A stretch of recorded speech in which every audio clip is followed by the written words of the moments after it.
have a wonderful evening. I'm going to start off the Om. You just match me. Just match the note as best as you can. And I'll say goodbye and they will say hello.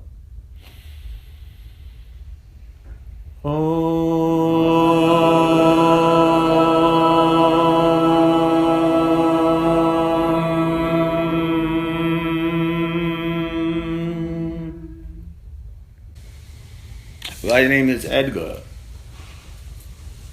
Of course I've come for the places that I have experienced in my travels outside of the body are quite remarkable in the sense that as I was living the earthly life, I was very much writing and experiencing the fantastical. My imagination, they say, got the best of me. And if I may do say so myself, I feel that the best of me was given. My imagination got the best of me. And from this best, this imagination, I created many works of art and, in my opinion, philosophy. The work of philosophy is what I'm interested in when I see creation. What is the philosophy behind the creation? Are you interested in this for yourself? You are, perhaps in ways you do not understand. You simply respond to creation with whether you enjoy the creation or not. But whether you do not enjoy it or you enjoy it, you are stirred when you have strong feelings about creation, whether it is something simple as a book, a poem, a film, or a painting. You are stirred if the feeling is strong. There are many things occurring in your current society besides entertainment. In fact, perhaps it seems that even the political arena is a form of entertainment, for it is in the media and the way it is expressed, the way it is brought to you. Is that not different than any drama? Is it not different than any fantastical idea of villains and heroes? There are many who wish certain candidates were dead. They would be happy. Thinking, intelligent, educated people wish that one of them would simply die. They do not know the person personally. They are seeing what they see in the drama that the person themselves are creating and those forces around them that are projecting something to you.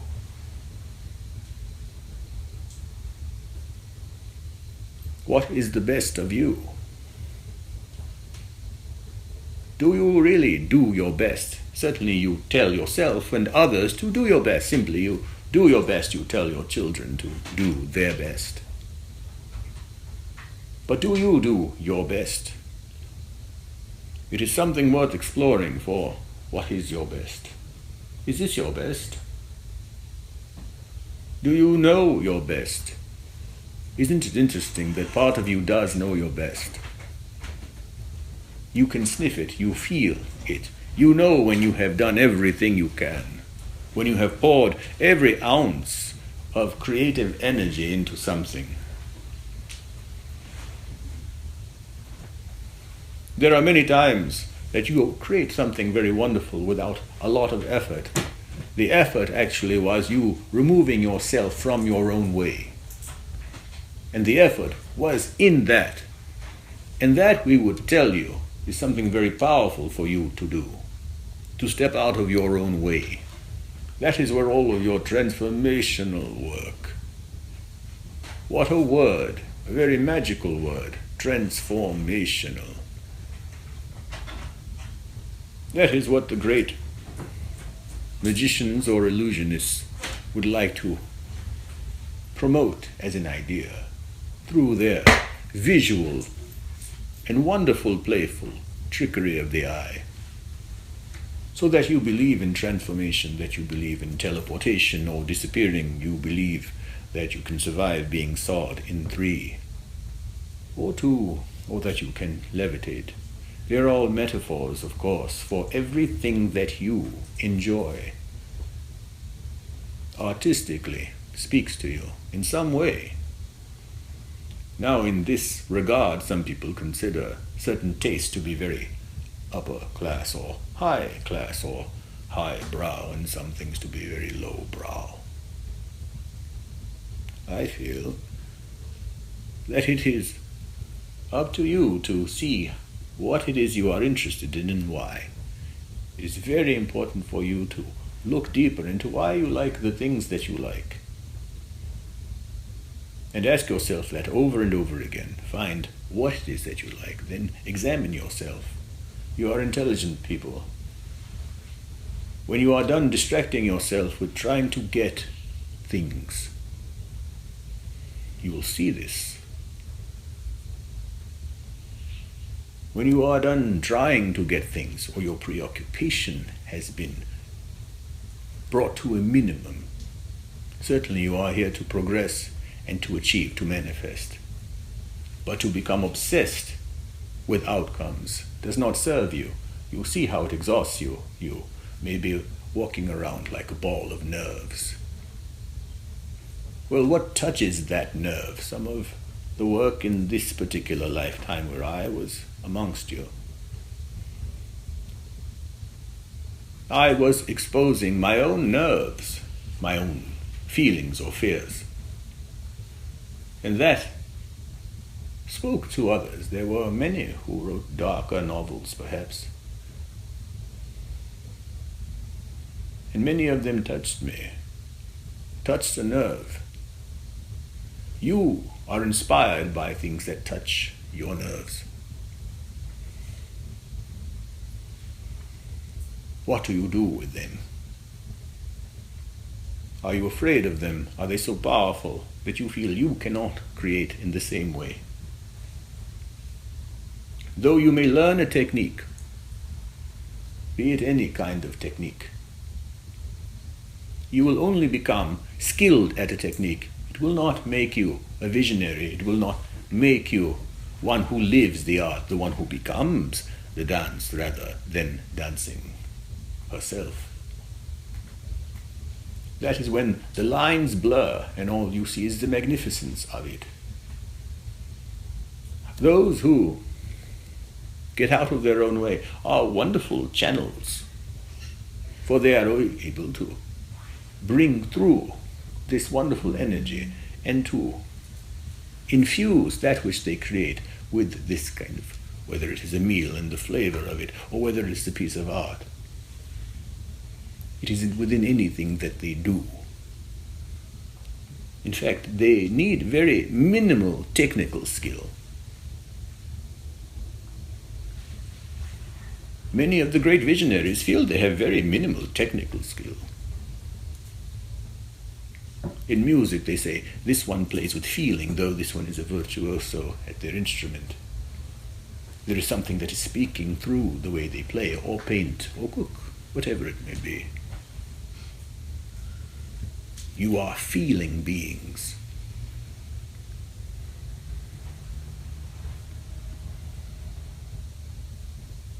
Everything you do is based upon how you are feeling. Many of you wrestle with this truth, so you begin to think what you should be doing, rather than to surrender to your own gifts. And like the young man said about the crystal here, to immerse yourself to that which is able to bring out the radiance of your being. This particular piece here of crystal, as quartz as you call it, was clear at one point. Now it is a spectrum of color. This was within it. Does light come out of the darkness, or the reverse, which is first? But even in darkness, you begin to see, you grow accustomed to this darkness. And what is darkness? What are you afraid of? Physical darkness, the darkness of the soul, the dark night of the soul, as many of you have gone through, or perhaps this evening are still going through. Is it not dark within the womb? And yet, it is so alive and filled with richness. Much is happening. All of creation is happening. And so, as you are playing within dark and light, this idea that you are trying to get to somewhere where it is clearer, where it is brighter, where you can see better. Some of you need to spend time in the dark for you to become accustomed to seeing in the dark, to have your vision adjust, and for you to still your heart. It is what you do with children, to help them not be afraid of the physical darkness. Once you are at a certain stage of your evolution, your personal evolution, you will get past this idea of dark and light. You will see that the divine presence is everything.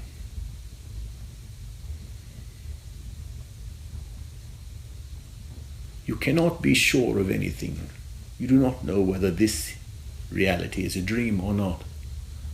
For all of you have awoken in the middle of the night with your heart beating very loudly out of your chest. For the nightmare was very real. It was so real that you were sweating, that all of your physical faculties perhaps became paralyzed. For the reality of this experience called a nightmare was all of your reality.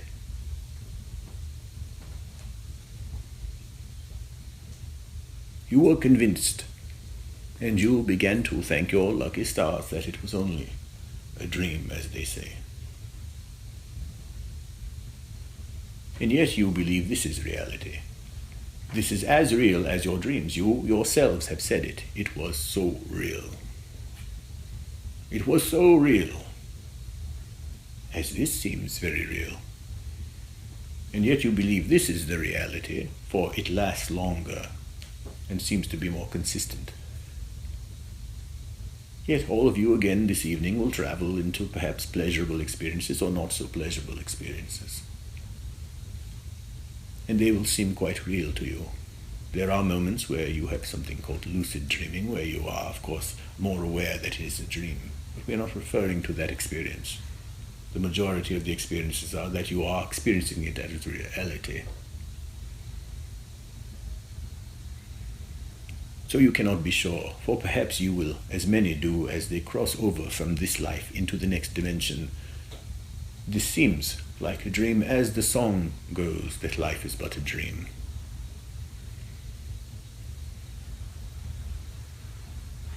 May your imagination get the best of you. Imagine for yourselves the reality you wish to experience.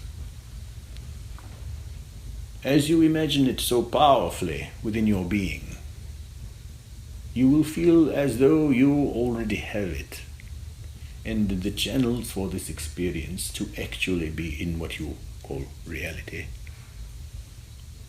It will happen much sooner for you. We only speak to you for you to remove yourself out of your own way,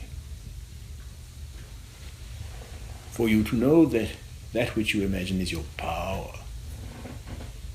Your power is endless. You are using your power, unfortunately, to either control others, to influence others, rather than to break free for yourself. And that is because of where you are preoccupying yourselves with blame or anger or judgment. And you will still suffer till then, and we can tell you very simply the formula for your pain. And you may not like the diagnosis, you may not believe it, but with deeper introspection you shall find that the root of your pain is either you are a victim and experiencing victimhood of that which has occurred to you. You believe some things have happened to you. And your proof is proof enough for you. It matters not whether others believe it is proof or not. So we simply offer you this perspective that everything that has ever happened, quote unquote, to you, you asked for on the most high spiritual level. And you asked for it no matter what it was, no matter how dark and painful, so that you could become who you truly are, and you may not know it yet. And so there is victimhood behind your pain, and you may feel justified. That is your own business. But if you are waiting for others to make it better for you, that again will be your perspective, for maybe they are, but they are not doing it the way you wish. And where there is victimhood, there is blame. And where there is blame, there is judgment. And where there is judgment, there are ideas of fair and unfair. And the cycle repeats again. You refuse to believe that you asked for everything that you have. And you asked for the experiences that you are experiencing. And perhaps that feels very difficult and painful for you, when in fact it is quite the opposite. It is very good news. It is a testament to your power and your divine presence as a being.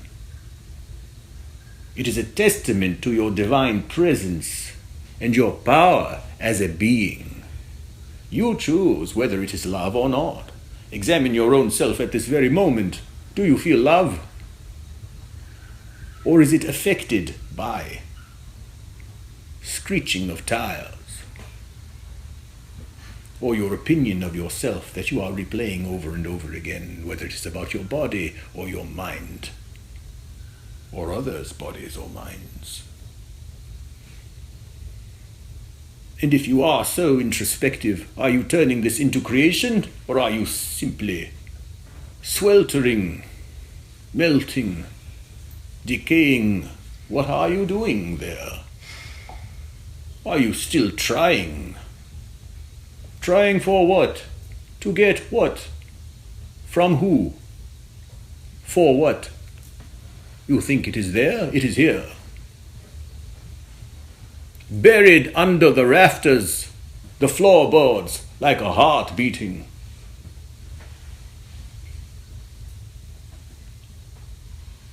Either you are the heart made of light, indivisible with liberty and justice for all, or you are not. The only one who decides is you. Bless you.